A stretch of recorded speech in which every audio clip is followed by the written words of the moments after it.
Okay, have you ever wondered if you could make a truly rich, moist, and fluffy chocolate cake without a single egg or a drop of dairy?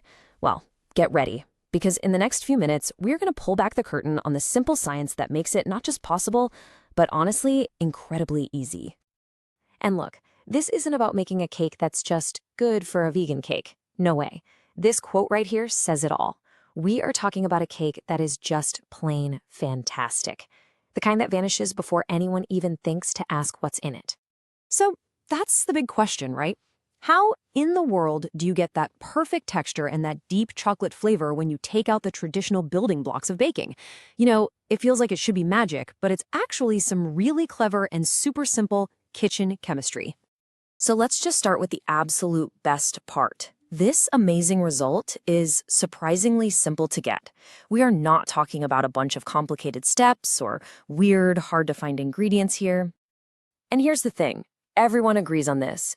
What we're promising is a total showstopper of a cake that you can make in a single bowl. Forget the flax eggs, forget the weird swaps, we're talking about common ingredients you probably have in your pantry right now. The whole goal is maximum deliciousness with minimum fuss. Okay, so to really appreciate the genius of the solution, we first have to understand the problem. So let's break down this whole no egg, no dairy puzzle. Think about it. In a normal cake, eggs are kind of like the glue in the elevator. They hold things together and give the cake lift. Then you've got butter and milk, which bring all that moisture, flavor, and tenderness. So the challenge is twofold. One, how do we get that structure? And two, how do we create that rich, tender crumb using only plants? And this is where it gets really fun. Let's dive into the secret weapons that solve this whole puzzle. These are the key players that step up to do the jobs that eggs and dairy normally would. First up, the lift. The real workhorse here is a classic chemical reaction.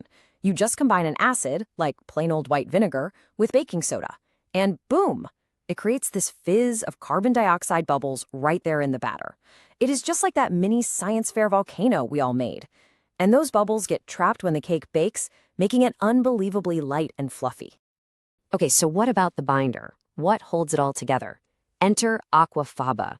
I love this stuff. It's what some call a miracle egg replacer.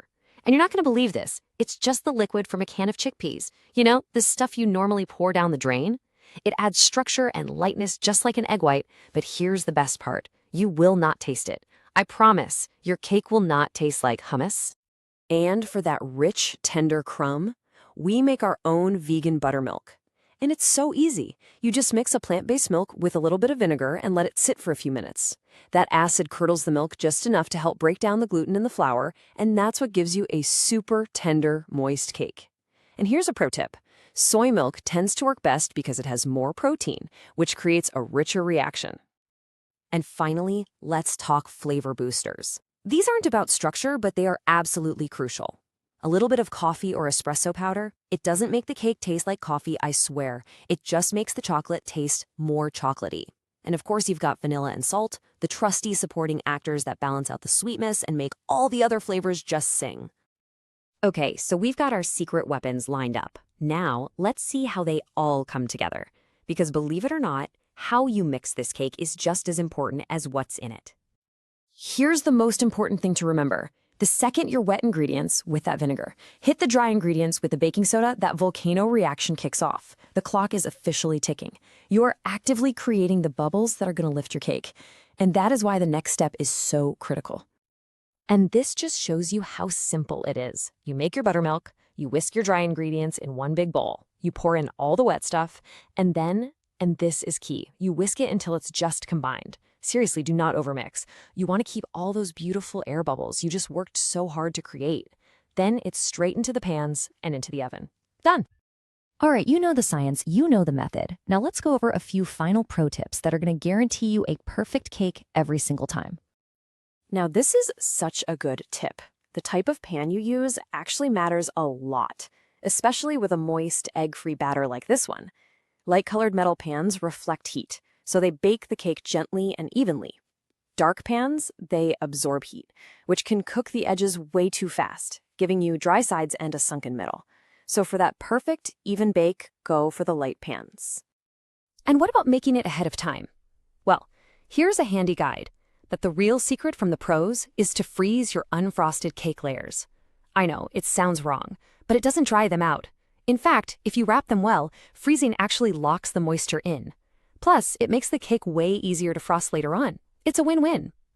So, to wrap it all up, here are the absolute non-negotiables. 1. Measure your flour the right way. Don't pack it in or you'll get a dry cake. 2.